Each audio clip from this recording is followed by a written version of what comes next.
Ini adalah salah satu kesaksian warga di media sosial X yang mengaku data pribadinya berupa NIK dicatut untuk mendukung calon independen Pilkada Jakarta. Belakangan diketahui warga yang bersaksi itu adalah mantan pegawai KPK, Aulia Postiera. Diketahui calon independen yang berniat maju Pilgub Jakarta adalah pasangan Dharma Pongrekun dan Kun Wardana. Soal data pribadinya yang dicatut, Aulia Postiera berencana membuat laporan polisi.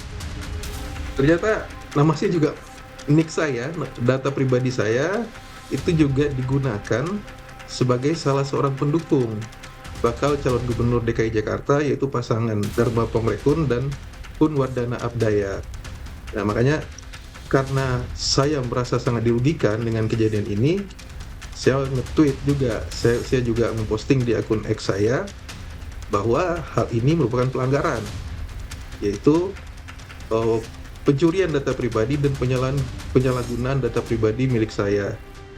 Sebelumnya hal yang sama juga diungkap mantan Gubernur Jakarta Anies Baswedan. Cuitan Anies di akun X miliknya menyebut KTP anak, adik, dan anggota timnya dicatut untuk pasangan Pilgub Jakarta jalur independen. Mantan Gubernur Jakarta lainnya, Basuki Cahayapurnama atau Ahok, juga curiga dengan apa yang dilakukan calon independen Pilkada Jakarta, Dharma Kun. Kalau peraturannya dirubah permudah, saya kira memang ini ada indikasi, ada unsur mau menciptakan ada calon independen. Apalagi ternyata teman-teman saya orang kaya raya juga ada namanya. Artinya ada masalah ini kan. Dharma pun angkat bicara. Ia mengklaim tak terlibat langsung dalam pengumpulan KTP warga Jakarta sebagai syarat maju pilkada. Menurutnya, data pendukung yang dikumpulkan oleh para relawan sudah diperiksa KPU. Dalam mengumpulkan data itu tentunya dibantu oleh relawan. Jadi kami tidak terlibat langsung dalam pengumpulan data pendukung. Data pendukung inilah yang kemudian diperiksa oleh KPU. Itu sebabnya buat yang memang bukan pendukung kami akan tersaring dengan sendirinya. Badan Pengawas Pemilu Bawaslu DKI Jakarta bergerak cepat dengan membuat posko pengaduan. Sejauh ini Bawaslu telah menerima ratusan laporan pengaduan.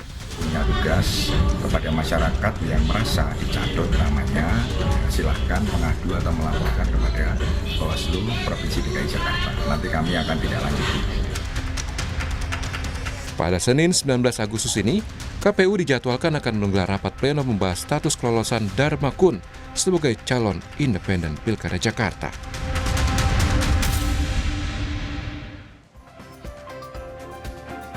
Kalau sudah ada laporan ada pencatutan KTP, bagaimana kelanjutan calon independen Pilgub Jakarta? Lalu bagaimana juga data warga Jakarta ini bisa digunakan untuk mendukung calon tertentu? Kita ulas bersama Komisioner Badan Pengawas Pemilu DKI Jakarta, Beni Sabdo, lalu ada juga tim sukses Dharma Kun, Iksanto Aleka, dan anggota Dewan Pembina Perludem Titi Anggraini. Selamat pagi Bapak-Bapak dan Ibu. Selamat pagi. Mas Radi, Mas Beni, Mas Radi. Iksan. Selamat pagi ya. Pagi Mbak Titi dan Mas Radi. Selamat pagi. Saya langsung ke Pak Beni. Udah ada berapa laporan Pak Beni terkait dugaan pencatutan nama warga Jakarta yang katanya didukung atau mendukung salah satu pasangan calon independen ini? Sejak tadi malam kami sudah melakukan pengecekan ya, penginputan kembali. Per data per tadi malam itu sudah ada sekitar 234 pengaduan kepada Bawaslu Provinsi DKI Jakarta. Oke. Ada 234. Kami sudah membuka posko ini sebenarnya sejak hari Sabtu kemarin. Tidak hanya di tingkat provinsi, tapi juga sampai tingkat kecamatan. Oke. Jadi data ini terus bergerak dan kami sedang melakukan identifikasi sekaligus inventarisasi terhadap data-data yang masuk. Kami juga, Bawaslu Provinsi DKI Jakarta, sudah melakukan penyelidikan juga terhadap persoalan ini ya. Kami juga sudah berkoordinasi dengan Sentra Gakumdu. Sentra Gakumdu ini adalah pusat aktivitas penegakan tindak pidana pemilihan. Terdiri dari Bawaslu Provinsi DKI Jakarta, Polda Metro Jaya, dan juga Kejaksaan Tinggi DKI Jakarta. Oke. Nah, kami sedang berproses mendalami seluruh data, fakta yang masuk kepada kami, dan juga kami analisa apakah ada dugaan pelanggarannya. Tentu yang sekarang kami sedang concern di Sentra Gakumdu ini adalah tentang dugaan tindak pidana pemilihannya. Karena dugaan tindak pidana pemilihan ini bisa bisa diselesaikan di Sentra Gakumdu. Maka kami sebagai Bawaslu, sebagai leading sektor dalam penegakan hukum tindak pidana pemilihan ini, kami sudah berkoordinasi ya. Hari ini kami akan terus melakukan kajian dan analisa. Sekaligus kami juga mengundang kepada seluruh pihak-pihak ya yang merasa namanya dicatut, silahkan melaporkan atau mengadukan kepada kami. Kami akan bekerja secara profesional dan juga tidak tebang pilih. Artinya apa? Semua akan sama di mata hukum. Kalau memang ditemukan dugaan pelanggaran pidana pemilihan ataupun pidana umum ataupun pidana khusus, kami juga akan bertindak tegas sesuai dengan kewenangan yang kami miliki. Artinya baik itu sebagai, ini kan kalau ngomong tindak pidana pemilihan ini kan bisa menjerat setiap orang. Nah, maka kami juga akan melakukan pendalaman ini kepada siapa saja. Artinya bukan hanya berhenti pada katakanlah kandidat ataupun penyelenggara pemilu, tapi juga kepada setiap orang yang memang terlibat dalam dugaan pelanggaran khususnya pencatutan KTP ini untuk dukungan dukungan syarat minimal ya sebagai calon wakil gubernur dan gubernur lewat jalur independen ini. Artinya dugaan pencatutan ini itu masuk dalam delik pidana dalam pelanggaran pemilu, Pak Beni? Analisa kami sementara ini bisa masuk juga di dalam delik dugaan tindak pidana pemilihan. Tapi juga tidak menutup kemungkinan masuk juga di ranah tindak pidana umum ataupun tindak pidana khusus. Baik. Nah, lalu untuk prosesnya sendiri, pertanyaan saya berikutnya, pada saat memenuhi ajukan sengketa lalu lolos dengan perolehan lebih dari 677.000 KTP dari syarat minimal 618.000 lebih. Anda melihat prosesnya normal atau ada yang tidak normal? Ya, kami bekerja berdasarkan fakta dan data. Masyarakat sejauh ini memang merasa, ya setidak-tidaknya yang mengadu ke kami itu merasa tidak memberikan dukungan, tetapi dia dicatut namanya, mereka dicatut namanya.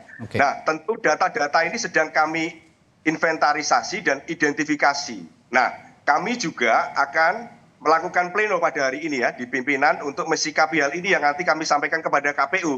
Nah, tentu itu secara institusi kami juga punya tanggung jawab ya bahwa kalau proses pilkada ini tidak berjalan dengan baik, Bawaslu sebagai leading sektor dalam penegakan hukum pemilihan ini, baik itu hukum tindak pidana pemilihannya, hukum administrasi pemilihannya ataupun yang hukum pelanggaran hukum lainnya, maka kami juga tidak bisa menutup mata dan telinga, apalagi kami juga punya kepentingan yang sama saya kira, baik yang sudah digalang oleh masyarakat sipil seperti Mbak Titi dan juga para kandidat ya, timnya Pak Kun dan Pak Dharma, kami juga sama posisinya bagaimana menjaga proses pemilu kada di DKI Jakarta ini bisa berjalan dengan demokratis, dengan luber dan jurdil. Jadi kalau ada dugaan pelanggaran, penyimpangan ataupun kecurangan, kami pasti akan bersikap tegas, tidak memandang bulu siapapun ini di balik ini itu ya. Kami juga artinya kita bekerja secara profesional menegakkan aturan main supaya proses ini berjalan dengan demokratis dan menegakkan kepastian hukum yang adil. Kalau begitu saya selanjutnya ke Bung Iksan sebagai tim sukses. Memangnya gimana dulu proses pengumpulan KTP sebagai bentuk dukungan ini, Bung Iksan? Ya, jadi sebelumnya kami menyampaikan terima kasih ya kepada masyarakat DKI yang sejauh ini telah memberikan dukungan kepada pasangan Dharma Pongrekun dan Kun Wardana, baik itu lewat KTP maupun surat dukungan. Adapun terjadi polemik belakangan ini tentu saja menjadi konsen kami, tapi kamu menyampaikan bahwa sebelumnya ya, situasi ini sebenarnya sudah kami prediksi sebelumnya. Jadi kami sebenarnya dari tim sudah prediksi bahwa akan ada situasi seperti ini di mana ada masyarakat yang kemudian merasa bahwa mereka dicatut. Kenapa? Karena kita melihat bahwa sistem pemilu kada tahun ini yang menyertakan calon independen ini terlalu sebenarnya complicated begitu. Pertama kita bisa melihat dari waktu rentang waktu di mana kita mendaftar lalu kemudian dikasih ruang untuk mengupload data kita di Silon. Sebenarnya sangat tidak masuk akal. Bayangkan kita harus mengupload lebih dari 600.000 KTP di rentang waktu yang lebih dari kurang dari seminggu. Kemudian tidak hanya di situ, tapi ternyata Silon juga punya keterbatasan secara sistem di mana hanya bisa 200.000 per upload. Jadi itu juga menjadi kendala tersendiri. Nah, kami karena tahu bahwa KPU akan melakukan rekapitulasi administrasi atau verifikasi administrasi maupun verifikasi faktual, sementara dukungan yang datang itu secara sporadis, kami pada prinsipnya hanya mengumpulkan data atau dukungan yang dikumpulkan oleh relawan di masyarakat, kemudian itu kita upload. Karena kita yakin akan ada proses verifikasi administrasi yang itu kemudian akan mengoreksi bila mana atau manakala ada data-data yang kami upload itu ternyata tidak memenuhi syarat. Kemudian kita juga tahu bahwa akan ada verifikasi faktual yang kemudian akan memastikan lagi by name by address apakah orang-orang itu yang telah memberikan dukungan baik KTP maupun surat dukungan itu benar atau tidak. Jadi sebenarnya kami karena memang calon independen ini punya keterbatasan waktu pada satu sisi, sementara di sisi lain kita juga harus segera mengumpulkan jumlah dukungan yang sesuai yang selaras dengan kuota yang telah ditentukan oleh KPU. Makanya semua relawan yang mengumpulkan secara sporadis itu kita upload ke Silon dan kita berharap bahwa verifikasi yang dilakukan oleh KPU itu akan berjalan dengan baik dan kemudian akan mengoreksi dengan sendirinya data-data yang telah kami upload itu. Oke, saya akan masuk lebih detail terhadap proses penggalangan dukungan ini. Apakah prosesnya itu door to door atau dikoordinir oleh salah satu tim begitu yang ada di beberapa kelurahan atau mungkin lebih spesifik lagi di beberapa RW begitu? Bagaimana prosesnya secara mendetailnya? Iya, jadi memang kandidat kita ini itu menjangkau pendukungnya itu dengan berbagai cara ya. Pertama, memang banyak sekali yang mendukung ini itu mengenal kandidat lewat media sosial. Kemudian mereka ada yang mendaftar untuk menjadi tim sukses atau relawan. Ada juga yang kemudian kita galang lewat media sosial. Jadi memang karena memang yang mendaftar itu sporadis, kami juga tidak melakukan verifikasi secara detail secara internal. Karena kami lihat atau kami ketahui bahwa KPU akan punya verifikasi administrasi dan verifikasi faktual di internal KPU dan mereka punya sistem untuk itu, mereka punya sumber daya untuk melakukan itu dan kami mengupload itu dengan harapan semua itu kemudian akan diverifikasi dan bila ada yang tidak memenuhi syarat tentu akan kemudian dipinggirkan dan yang memenuhi syarat akan kemudian diakumulasi menjadi dukungan yang menjadi syarat untuk pasangan kami bisa ikut berkontestasi di Pilkada DKI. Artinya Anda mengakui tadi kalau saya simak hal seperti ini sudah terprediksi sebelumnya dan menurut Anda yang salah adalah waktu yang mepet sehingga ia mohon dimaklumi begitu kira-kira jika memang ada beberapa relawan ataupun tim yang akhirnya secara cepat mengumpulkan secara masif begitu beberapa KTP atau identitas warga yang dianggap mendukung begitu kira-kira, Bung Ihsan. Begini, jika waktu yang diberikan kepada kami itu cukup, lalu kemudian misalnya kami juga diberikan tenggat waktu yang memadai juga untuk melakukan verifikasi secara internal, kami kira ini akan terkoreksi oleh kami dalam tim sebelum kami upload ke Silon. Tapi pada faktanya kami hanya punya waktu yang sangat terbatas, sementara kami harus bekerja dengan waktu untuk mengumpulkan jumlah KTP yang sesuai dengan minimal yang harus kita kumpulkan, dan kami tahu bahwa ini akan diverifikasi. Karena akan diverifikasi maka tentu saja kami biarkan KPU yang akan memverifikasi. Artinya kalau kemudian ada polemik yang terjadi berarti pertama ada persoalan di dalam konteks sistem, kemudian kita juga melihat bagaimana atau kita semua tentu juga harus mengevaluasi bagaimana verifikasi itu dilakukan oleh KPU. Karena KPU punya budget, punya anggaran untuk itu, punya sumber daya untuk melakukan itu, dan punya waktu untuk melakukan verifikasi itu. Saya ambil contoh misalnya, kalau seandainya yang dikomplain sekarang itu adalah data atau informasi atau dokumen yang kami sampaikan itu sebelum verifikasi administrasi, saya kira tidak bisa menjadi satu ukuran. Atau kemudian yang diprotes itu adalah data yang kami masukkan sebelum verifikasi faktual misalnya. Nah kalau kemudian itu sudah melalui proses verifikasi administrasi dan verifikasi faktual, itu domainnya ada di KPU.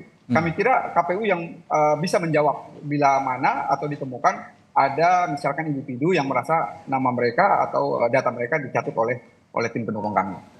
Baik, gitu. Mbak Titi, dalam hal ini di mana dispute-nya? Apa yang perlu dicermati dari kasus bobolnya identitas warga ini? Ya, Mas Radi, ini bukan hanya soal KTP, kalau dukungan untuk calon perseorangan. Oke. Kalau kita ingat proses yang dilalui oleh Ahok tahun 2017, mereka ada di mal-mal begitu ya, karena surat pernyataan juga harus disertakan. Ya. Pernyataan itu bisa individu, bisa kemudian dikumulasi dalam bentuk formulir yang berisi kumpulan dukungan dan harus ada tanda tangan. Nah, pertanyaannya, kalau syarat dukungan memerlukan identitas dan validasi berupa tanda tangan, berarti kan bukan hanya berhenti di penggunaan KTP elektronik untuk kepentingan syarat dukungan. Nah, ini kita bicara semua kasus nih. Oleh karena itu, makanya ketika ada jalur perseorangan, sejak awal dari hulu, bukan hanya soal administrasi, tapi juga integritas data yang digunakan itu harus dipastikan semua. Walaupun KPU melakukan penyaringan berupa verifikasi administrasi dan verifikasi faktual, tapi di Undang-Undang Pilkada itu tegas disebutkan pemberian keterangan yang tidak benar atau penggunaan dokumen palsu itu adalah pidana. Jadi bagaimanapun tanggung jawab penyaringan itu harus ada juga pada tim pasangan calon. Saya pendukung perseorangan karena bagaimanapun menurut saya persyaratan 6,5 sampai 10% itu tidak masuk akal. Tapi integritas dukungan dan data itu juga kita harus jaga. Karena ketika dia mampu mengumpulkan identitas kependudukan warga, lalu disertai formulir dukungan, berarti dia tidak berhenti hanya pada KTP. Tapi misalnya bagaimana pembuktian tanda tangan itu dipertanggungjawabkan? Ya. Karena pemalsuan tanda tangan itu juga tindak pidana loh. Ya. Bukan sekedar penggunaan identitasnya. Nah, jadi dalam hal ini, karena kan publik ini hanya bisa mengecek secara parsial. Jadi hanya bisa mengecek apakah NIK mereka digunakan atau tidak. Tetapi kita sebagai publik tidak bisa memvalidasi keseluruhan dukungan yang dinyatakan oleh KPU sudah memenuhi syarat. Sekarang misalnya KPU kan menyatakan, nanti yang tidak memenuhi syarat itu akan dikurangi. Walaupun tidak sesederhana itu, tadi Pak Beni sudah menyebutkan, ada aspek tindak pidana pilkada, ada aspek tindak pidana umum, baik itu berupa dugaan pelanggaran Undang-Undang Administrasi Kependudukan, Undang-Undang Pelindungan Data Pribadi, atau kalau itu misalnya diambil dari media sosial atau media digital, dugaan pelanggaran Undang-Undang ITE. Nah, hal ini makanya tidak boleh berhenti hanya pada lingkup pilkada. Tetapi kita harus menyelesaikan persoalan besar bangsa ini. Apa itu? Keamanan data, penyalahgunaan data, supaya aktornya itu betul-betul bisa dibuka sampai ke dasarnya begitu. Karena ini tidak boleh kemudian menjadi praktik berulang. Karena Mas Radi, praktik seperti ini bukan hanya di Pilkada Jakarta. Jadi pilkada dari sejak ada calon perseorangan, cara-cara mengumpulkan dukungan dengan misalnya mengambil pool data atau identitas dari pihak-pihak yang mengelola data itu sudah dilakukan. Walaupun waktu itu manual ya, misalnya melalui koperasi simpan pinjam, itu kan ada KTP yang ditinggalkan. Nah, itu dimanfaatkan. Tapi saya kira saya ingin mengajak kepada semua warga karena ini ada isu yang lebih besar, keamanan dan perlindungan data pribadi. Pertama, KPU jangan drop datanya serta-merta tanpa konfirmasi kepada orang yang melakukan keberatan. Jadi ada beberapa teman yang melapor ke Bawaslu soal datanya digunakan, tapi tiba-tiba datanya di drop atau hilang begitu saja, tanpa dia tahu prosesnya seperti apa. Harusnya kan prosesnya ada prosedurnya. Ketika dia digunakan, lalu kemudian datanya hilang dari portal publikasi, tracking tindak lanjut itu harus juga akuntabel diketahui oleh publik. Jadi jangan sampai hanya karena ada keberatan lalu viral, cara tindak lanjutnya hanya dengan menghilangkan begitu saja. Sebab kita harus telusuri dalam konteks yang lebih holistik. Ini saya yakin Bang Ihsan ini kan orang yang sangat peduli dengan keamanan dan perlindungan data begitu. Jadi dalam hal ini saya kira Bawaslu kita apresiasi, KPU juga kita apresiasi karena membuka data. Kalau bukan karena datanya dibuka, kita tidak tahu nih. Kita hanya bicara sesuatu yang ruang gelap. Tapi datanya jangan langsung dibersihkan begitu saja tanpa proses yang akuntabel, tetap harus ditampilkan supaya proses apakah audit ataukah investigasi terhadap sistem itu betul-betul bisa menampilkan proses yang bertanggung jawab dan mampu dipercaya oleh publik begitu. Nah, untuk Pak Beni dan kawan-kawan saya kira poskonya tetap harus dilanjutkan dan juga proses penanganan ini tetap harus dilakukan secara terbuka ya dan akuntabel kepada publik karena kita paham waktunya tidak panjang. Pak Beni dan kawan-kawan dari sisi penanganan pelanggaran hanya punya 3+2 hari dan itu pun hari kalender. Jadi dalam beberapa hari kita juga akan tahu seperti apa tindak lanjut dari Pak Beni dan kawan-kawan di Bawaslu Jakarta, Mas Radi. Ya, dan ini bukan jumlah yang sedikit. Dan saya setuju tadi dengan Mbak Titi bahwa ini isu besarnya bukan hanya soal Pilkada Jakarta, dukungan di Pilkada Jakarta, tapi juga ada dikhawatirkan ada penyalahgunaan data pribadi. Nah, kalau saya simak gitu ya beberapa curhatan begitu atau keluhan warga di media sosial katanya takut untuk dicatut malah buat pinjol gitu. Ini yang bahaya sebenarnya. Tapi yang ingin saya tanyakan juga soal regulasi Mbak Titi. Kalau ternyata yang melapor ini sedikit, nah katakanlah kan sekarang dukungannya ada 677.468 sedangkan syarat yang ditetapkan oleh KPU itu 618.968 dukungan. Nah tadi Pak Beni di Bawaslu katanya sudah menerima laporan sekitar 200-an. Kalau dari masyarakat sipil ada juga yang mengklaim 300-an katanya laporan yang diduga mencatut ini. Ini kan jumlahnya sebenarnya masih bisa memenuhi pun dikurangi beberapa puluh ribu pun jumlahnya masih bisa terpenuhi. Nah kalau memang ini terbukti dari jumlah yang tadi diduga mencatut, taruhlah ada ribuan begitu ya, dan terbukti ini adalah merupakan pelanggaran, apakah pencalonannya dibatalkan atau bisa masih tetap jalan karena memang dukungannya tetap bisa terpenuhi? Tapi jangan dijawab dulu Mbak Titi, akan kita tanyakan setelah jeda di Sapa Indonesia Pagi. Tetaplah bersama kami. Ya, kembali di Sapa Indonesia Pagi. Tadi sebelum jeda saya sempat tanyakan ke Mbak Titi Anggraini dari Perludem begitu bahwa kalau ternyata yang melapor sedikit, katakanlah ribuan begitu ya, tapi syaratnya tetap memenuhi, namun di sisi lain terbukti juga ada tindak pelanggaran begitu. Apakah pencalonan Dharma Kun ini sebagai calon perseorangan masih tetap bisa jalan atau justru bisa gugur karena adanya pelanggaran ini, Mbak Titi? Ya, sedikit banyak bergantung pada apa yang akan dilakukan oleh kawan-kawan dari Bawaslu. Jadi kan persoalan ini tidak bisa didekati hanya karena misalnya pernyataan waktu untuk menyampaikan tanggapan masyarakat sudah selesai. Karena kalau pendekatannya seperti itu, masyarakat kita tidak semua paham bahwa ada tenggat-tenggat waktu untuk menyampaikan masukan dan tidak semua tahu bahwa mereka bisa mengecek NIK mereka terdaftar sebagai dukungan atau tidak. Nah, di dalam proses pilkada itu, yang paling fundamental itu adalah keterpenuhan persyaratan pencalonan, selain persyaratan calon. Kalau jalur perseorangan kan syaratnya adalah dukungan. Sekarang ketika misalnya Bawaslu menyatakan sudah ada ratusan yang melapor, lalu teman-teman PBHI juga menyampaikan ratusan juga yang melapor. Kepada saya terus terang, padahal saya bukan siapa-siapa ya, yang bercerita itu baru dari teman SMA, anak-anaknya mereka, lalu mahasiswa dan teman-teman media, itu ada 50 orangan lebih yang menyebutkan bahwa mereka digunakan untuk syarat dukungan. Nah, jadi di sini ada persoalan yang sangat besar terkait asas pilkada yang fundamental, yaitu asas jujur dan adil. Nah, oleh karena itu kalau misalnya pendekatannya seperti selama ini administratif, ya dikurangi saja dukungannya, dia tidak akan menyelesaikan persoalan secara mendasar. Karena dia menimbulkan pertanyaan berikutnya, Mas Radi. Apakah yang dinyatakan memenuhi syarat itu betul-betul sudah dilakukan verifikasi faktual dan betul-betul bukan bagian dari data yang bermasalah? Karena 668.000 lebih itu syarat dukungan yang sebenarnya secara administratif tidak masuk akal. Makanya dalam calon perseorangan gubernur yang pernah ada dan pernah menang itu hanya di Aceh. Karena Aceh itu persyaratannya hanya 3% dari jumlah penduduk. Makanya di Indonesia sejak syaratnya 6,5 sampai 10%, calon perseorangan di Jakarta itu tidak pernah ada lagi sejak 2015.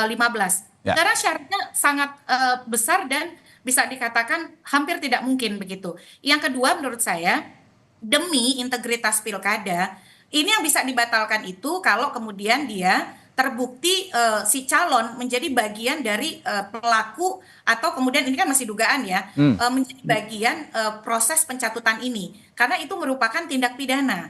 Jadi Ya. tindak pidananya ada dua, tindak pidana pilkada dan tindak pidana umum. Yang saya cek ancaman hukumannya itu bisa melampaui 5 tahun. Ya. Jadi kalau dia kemudian terbukti secara sah dan meyakinkan dan dipidana dengan ancaman hukuman lebih dari 5 tahun serta inkrah putusannya, maka pencalonannya menjadi batal. Tetapi kalau Bawaslu menemukan terjadi pelanggaran yang terstruktur, sistematis dan masif dari sisi administrasi, maka Bawaslu itu bisa merekomendasikan bahwa yang pertama paling dekat adalah penundaan misalnya Oke. penetapan yang bersangkutan memenuhi syarat. Atau yang kedua, kalau memang terstruktur sistematis dan masif, bahkan bukan tidak mungkin karena tidak memenuhi persyaratan pencalonan menjadi pencalonannya bisa direkomendasikan untuk tidak dilanjutkan atau dibatalkan. Tetapi kalau kita belajar konteks pengadilan, misalnya Mahkamah Konstitusi itu tidak pernah mentolerir keterpenuhan persyaratan pencalonan. Contoh, ketika keterwakilan perempuan tidak terpenuhi, walaupun lolos di KPU dan Bawaslu, kan diperintahkan pemungutan suara ulang, hasilnya dibatalkan di DPRD Gorontalo. Lalu di Kota Tarakan, ketika baru ketahuan atau kemudian didiamkan, tidak ditindaklanjuti, ternyata tidak memenuhi masa jeda 5 tahun pencalonan mantan terpidana, hasil pemilunya juga dibatalkan. Oke. Jadi maksud saya jangan nunggu di ujung nih. Untuk melindungi calonnya Bang Ihsan, ya nggak masalah dong datanya kemudian dibuka kepada publik, lalu kemudian betul-betul misalnya divalidasi bahwa memang kami sudah memenuhi segala persyaratan dan tidak kemudian kita berlanjut dengan spekulasi bahwa misalnya ada pencatutan dan keraguan pada integritas data yang digunakan. Pada akhirnya semua menjadi terdampak nih, semua akhirnya menjadi korban atas proses yang kalau kemudian tidak dilakukan dengan komprehensif, menyeluruh, terbuka dan akuntabel begitu. Oke, ini ada dua situasi yang dilematis. Di satu sisi Mbak Titi tadi mengatakan bahwa persyaratan ini sepertinya tidak masuk akal gitu. Dengan waktu yang sempit dan jumlah dukungan yang besar harus menggalang secepat itu juga sedikit tidak masuk akal. Tapi di sisi lain juga harus ada kepatuhan dari pasangan calon terutama yang independen untuk memenuhi syarat dukungan itu. Nah, saya ke Bawaslu kembali. Kalau begitu untuk memoderasi rekomendasi kepada KPU, tadi Mbak Titi mengatakan juga sempat menyinggung pasangan calon ini tetap harus dilindungi meskipun jika memang ada tindak-tindak pelanggaran harus juga ditindak. Bagaimana rekomendasi yang paling moderat kira-kira untuk diberikan ke KPU jika nanti sudah selesai tahap penyelidikan soal dugaan pencatutan nama ini, Pak Beni? Ya, baik Mas. Kami tetap akan membuka posko pengaduan. Oke. Kami juga akan bersama rakyat DKI Jakarta untuk terus mengawasi tahapan pemilu kada ini. Dan kami sebenarnya mengapresiasi yang tinggi juga kepada masyarakat yang sudah berani memberikan aduan. Dan kami juga secara kelembagaan, karena ini ada dugaan tindak pidana pemilihan juga, tim Sentra Gakumdu per hari kemarin, hari Minggu ya, itu juga sudah standby di kantor. Kami senantiasa mengundang dan mengajak seluruh masyarakat DKI Jakarta untuk berani melaporkan. Untuk apa? Kita untuk menjaga segala proses pemilu kada ini berjalan sesuai dengan aturan main yang berlaku. Dan pendekatan kami tentu tidak hanya sekedar kuantitatif gitu ya, kuantitatif dalam arti soal syarat dukungan dan seterusnya. Meskipun secara kewenangan itu pihak KPU lah yang punya kewenangan ya dalam hal ini ya. Kalau saya membuat misalkan contoh ekstrim, katakanlah kami tidak merekomendasikan pun atau istilahnya untuk menunda ya atau jangan dulu ditetapkan. Tapi kalau KPU-nya sudah punya ketetapan, kami juga tidak bisa berbuat apa-apa kan itu. Maka kami bersama rakyat ya terus mengawasi ini ya. Kalau misalkan ada proses yang tidak beres, kami siap menindaklanjuti ya. Dan kami pastikan kami akan menegakkan aturan ini secara tegas. Artinya apa? Siapapun yang terlibat akan sama di mata hukum. Ya biar nanti rakyat juga akan menilai siapa kira-kira yang dalam proses ini terlibat dan juga artinya ada aktor-aktor intelektual di balik ini. Ya kami kan berusaha untuk mengungkap ini dan juga dalam proses penanganan perkara kami kan punya durasi pendek sekali. Ya. Maka kami sangat berharap seluruh rakyat DKI Jakarta mari kita bersama-sama mengusut tuntas perkara ini supaya ada kepastian hukum. Ya, ini yang penting. Dan kepastian hukum ini kami pastikan ini kepastian hukum yang adil. Artinya ini tidak hanya kita menyasar kepada pihak-pihak tertentu, tapi kita secara komprehensif tadi yang Mbak Titi sampaikan ya, supaya perkara ini juga terang benderang. Siapa sih aktornya, ya kan? Ada yang tidak beres di mana? Nah, ini yang perlu kita, istilahnya kita sama-sama gali. Sama-sama kita ungkap, sama-sama kita usut supaya pilkada di Jakarta ini bisa berjalan sesuai dengan aturan main yang berlaku. Siapapun nanti yang jadi 5 tahun ke depan, itu adalah benar-benar orang-orang yang punya amanah. Orang-orang yang punya integritas ya, secara etika dan moral juga bisa mempertanggungjawabkan soal legitimasi ini. Jangan sampai nanti orang-orang yang kepilih ini, misalkan ini ada calon independen katakanlah, yang sudah memenuhi syarat dukungan minimal. Ternyata dalam pemilihan nanti itu hanya dipilih bahkan di bawah syarat dukungan minimal. Itu kan juga menjadi pertanyaan ya secara legitimasi ke depan itu. Baik. Ya, saya selanjutnya ke Bung Iksan. Bung Iksan, ini tanpa bermaksud untuk mengancam gitu ya, tapi ini kan kita bicara soal regulasi dan aturan gitulah kira-kira. Nah, saya bacakan berdasarkan pasal 185A Undang-Undang Nomor 10 Tahun 2016 tentang pemilihan gubernur, wakil gubernur, bupati, wali kota serta juga wakil wali kota dan wakil bupati. Ini apabila terbukti melakukan pelanggaran manipulasi daftar dukungan, bakal calon perseorangan terancam penjara minimal 36 bulan dan maksimal 72 bulan serta dikenai denda paling sedikit 36 juta rupiah dan paling banyak 72 juta rupiah. Anda sebagai tim sukses menghadapi situasi seperti ini dengan aturan yang sudah saya bacakan tadi, tentunya sudah ada plan-plan khusus. Plan A, plan B, plan C, bahkan mungkin sampai Z. Jika memang ini terbukti begitu dan delik ini dialamatkan pada calon Darmakun gitu, apa plan selanjutnya dari tim sukses? Ya, tentu kita akan mengikuti ya setiap proses yang akan berjalan, baik itu proses yang sedang berlangsung di KPU hari ini maupun juga yang tadi dikomentari oleh Bawaslu, dan juga misalnya ada persoalan-persoalan hukum yang mengiringi. Tapi kita tentu semua sepakat bahwa tadi seperti Bu Titi juga sampaikan, calon independen ini kita sepakati untuk bisa ada dan berkontestasi karena kita ingin memberikan ruang kepada masyarakat untuk misalnya memberikan pilihan politik pada kandidat yang tidak harus melulu didominasi oleh partai politik. Tapi yang kita sesalkan juga atau kita sayangkan sebenarnya perdebatan ini baru terjadi di hulu di ujungnya. Padahal sebenarnya tadi seperti juga Mbak Titi sampaikan bahwa kandidasi yang diikuti oleh calon independen ini sebenarnya sesuatu yang hampir tidak mungkin kalau kita melihat dari bagaimana tenggat waktu yang diberikan, kemudian sistem yang digunakan. Nah, sebenarnya kenapa kita selalu harus berdebat di ujung?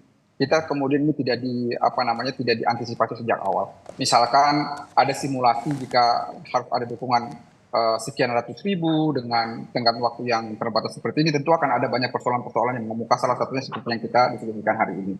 Jadi kami mau menyampaikan lagi bahwa andai kata kami dikasih waktu yang cukup untuk melakukan verifikasi secara internal, kami yakin bahwa semua data yang kita upload itu tidak akan terjadi polemik seperti ini di ujung ini. Gitu. Jadi cuman karena tenggat waktu yang begitu terbatas, sehingga kami harus bekerja dengan waktu untuk memungkinkan jumlah dukungan itu minimal sesuai dengan yang disyaratkan oleh KPU, makanya yang kami upload atau yang kami sampaikan ke KPU melalui Silon itulah yang kemudian kita harapkan bisa diverifikasi oleh KPU. Itu apa yang perlu kami sampaikan. Tapi sekali lagi kami tentu saja akan mengikuti setiap proses yang sudah berlangsung dan akan berlangsung. Bila mana kemudian memang ada pelanggaran hukum dan tentunya itu harus kami hadapi, tentu saja itu bagian dari konsekuensi. Tapi kami tegaskan lagi bahwa tidak ada keinginan dari kami, terutama tim pemenangan, untuk memanipulasi data siapapun. Kami sangat bergantung pada relawan yang kemudian berafiliasi atau mendaftar ke kami secara sporadis. Baik itu melalui media sosial, baik itu datang ke posko pemenangan yang sudah kami bentuk di berbagai tingkatan, dan kemudian dari mereka kami menerima data-data yang kami rekapitulasi di internal dan kemudian kami masukkan ke Silon. Jadi sekali lagi tidak ada niat dari kami untuk kemudian memanipulasi data siapapun. Karena data yang kami sampaikan itu bukan kemudian kami buat sendiri. Data-data itu yang kami upload itu adalah data yang kami sampaikan dari para relawan.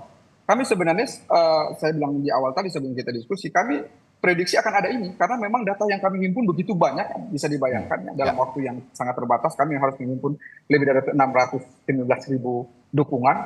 Bagaimana tim harus berjibaku untuk bisa merapikan data-data itu, KTP kemudian sudah dukungan yang dikumpulkan dari berbagai kalangan itu. Kami sebenarnya sudah prediksi karena waktu yang sangat terbatas itu. Nah, kami sebenarnya berharap KPU lewat verifikasi faktual dan lewat verifikasi administrasi dan verifikasi faktual yang sudah dilakukan itu, dan karena KPU juga punya anggaran untuk itu, bisa mengeliminir data-data yang sebenarnya misalnya dikumpulkan oleh relawan kami yang diantaranya misalnya di Tenggarang mencatut data atau informasi dari masyarakat. Jadi saya kira di titik ini tentu menjadi evaluasi kita bersama begitu. Karena jika kita masih memakai sistem yang ada atau pola yang berlangsung seperti ini, sementara kita memungkinkan akan ada calon independen, sampai kapanpun nggak akan ada calon independen berkontestasi. Kita bisa melihat mungkin Bawaslu bisa memberikan keterangan sejauh ini di seluruh Indonesia ada berapa banyak calon independen yang bisa lolos sampai ke tahap pemilihan nanti. Saya kira hampir bisa jadi tidak ada kalau kemudian Pak Dharma Pengerkun dan Kun Wardana ini kemudian misalnya nanti dianulir misalnya keikutsertaannya. Jadi kita akan ada di situasi di mana kita membuka jalur bagi calon independen pada satu sisi, tapi kita memberikan kesempatan itu menjadi makin sulit. Begitu. Pada sisi lain kita bisa melihat bagaimana arogansi partai politik begitu, yang yang kita bisa melihat ya ada calon yang bisa jadi populer, kemudian disukai oleh masyarakat, tapi kalau kemudian partai politik tidak mengusungnya, calon itu tidak akan berkontestasi. Padahal di sisi lain kita menyediakan calon atau jalur independen agar orang-orang yang tidak punya kaitan dengan partai politik bisa ikut berkontestasi. Jadi saya kira ini harus menjadi catatan kita bersama ya, sehingga kita tidak selalu harus berdebat di hulu, tapi ini bisa menjadi rekomendasi ke depan nanti agar misalnya kita bisa benchmark ke negara-negara lain ya. Contohnya di Amerika misalnya itu syarat dukungan tidak sebanyak kita begitu. Kita ada di catatan dari kami. Kita ada di situasi saat ini meskipun ada katakanlah dugaan gitu ya pencatutan nama, tapi juga ada ruang kritik juga kepada penyelenggara pemilu yang harus kita alamatkan sepertinya. Kalau tadi Bung Iksan mengatakan bahwa disayangkan muncul permasalahan ini dan diramaikan begitu di ujung ketika proses penggalangan dukungan, tidak ada sepertinya ruang pengawasan, ruang kritik yang dibuka oleh penyelenggara pemilu ataupun juga publik sehingga bisa ada tahapan untuk memperbaiki dan juga dialog mungkin juga dengan publik begitu dengan penyelenggara pemilu. Nah, dalam hal ini Mbak Titi, apa yang bisa Anda sampaikan catatannya terhadap Mas Radhi, silakan. Mbak Titi ya, saya mau menyampaikan sedikit. Saya kasih contoh misalkan data setelah kita masukkan silon, itu kita tidak punya lagi akses untuk bisa memastikan atau bisa mengakses data yang sudah kita upload. Jadi misalnya dalam proses penguploadan selesai, lalu kemudian kita temukan ada data yang tidak sinkron misalnya, kita tidak bisa tahu itu di mana atau siapa dan bagaimana kita mengevaluasi. Jadi data silon itu saja waktunya begitu terbatas, dikasih kesempatan untuk mengupload hanya 200.000 per upload. Kami tangkap Bung Iksan. Kita punya akses lagi setelah data itu sudah sudah kita upload di silon. Ini masih dalam lingkup ruang pengawasan dan ruang kritik yang sepertinya tidak terbuka begitu kepada publik sehingga masalah ini terjadi di ujung. Bagaimana Anda melihat ini? Catatan apa untuk penyelenggara pemilu yang bisa Anda sampaikan, Mbak Titi? Ini kan memang prosesnya hampir di ujung ya atau di hilirnya. Hulunya kita banyak hal bicara. Proses pencalonan perseorangan itu dimulai di bulan Mei ketika hiruk pikuk pemilu belum sepenuhnya selesai. Jadi memang masyarakat itu masih dalam situasi kelelahan politik pasca pemilu, sudah masuk lagi pilkada, dan bahkan saya yakin tidak banyak yang tahu soal proses calon perseorangan ini. Kalau di daerah saya di Tangerang Selatan tidak ada, tetapi di Jakarta saya sebagai pegiat pemilu tahu ada beberapa calon perseorangan, tapi saya random bertanya secara acak kepada warga Jakarta ketika proses perseorangan itu tidak banyak yang tahu. Berarti kita punya persoalan sosialisasi nih Mas Radhi ya. Jangan salahkan masyarakat ketika mereka baru tersadar di ujung. Justru jadi evaluasi sudah sejauh mana masyarakat kemudian diberi informasi lalu mendapatkan akses soal proses yang berlangsung. Layanan terbukanya data dukungan itu bagus. yang inisiasinya diawali ketika pemilu 2019 untuk mengecek data anggota partai. Nah, tetapi kemudian kalau sosialisasinya tidak masif, tidak menyasar semua kelompok sasaran secara tepat, dia akan tidak maksimal penggunaannya. Nah, ternyata setelah misalnya diviralkan oleh influencer atau orang yang punya banyak pengikut, bisa kemudian menimbulkan gerakan untuk mengecek bersama-sama. Ya, Pertanyaan betul. evaluatifnya, kenapa ini tidak bisa dilakukan oleh penyelenggara sejak awal? Nah, berarti strategi sosialisasinya harus diperbaiki. Yang kedua, misalnya teman-teman PBHI sekarang mengumpulkan, membuka posko dan mereka berencana melakukan class action begitu ya, karena mereka menerima 200 lebih aduan. Ya. Dan ini bisa masuk ke ranah tata usaha negara, misalnya bahwa keputusan KPU tentang penetapan pemenuhan persyaratan nanti bisa saja akan ada keberatan ke Bawaslu. Kalau Bawaslu tidak memuaskan, mereka akan lanjut ke Pengadilan Tata Usaha Negara. Nah, hal-hal seperti ini kalau kemudian ada ketidakpuasan dalam penegakan hukum, bukan tidak mungkin misalnya ada contoh lalu di 2019 kasus Partai Prima. Karena ketidakpuasan mereka terus melakukan upaya hukum sampai ada putusan untuk menunda tahapan dan seterusnya. Baik. Jadi ini yang dibutuhkan adalah selain tidak boleh ada satupun syarat dukungan itu yang invalid. Karena di undang-undang kita disebutkan syarat dukungan yang ditentukan 7,5% kalau di DKI itu harus disensus, betul-betul bertemu dan didatangi secara faktual. Nah, pertanyaan masyarakat kan sekarang nih Bang Ihsan dan Pak Beni ya, kita kan tidak tahu yang 668 memenuhi syarat itu siapa. Karena memang yang bisa mengakses hanya individu pendukung. Dan sekarang spekulasinya kalau kemudian tidak diberikan kesempatan, misal Bawaslu nih kalau mau progresif, dari 668.000 yang dinyatakan memenuhi syarat itu, atau 670.000 sekian itu, audit sampel deh.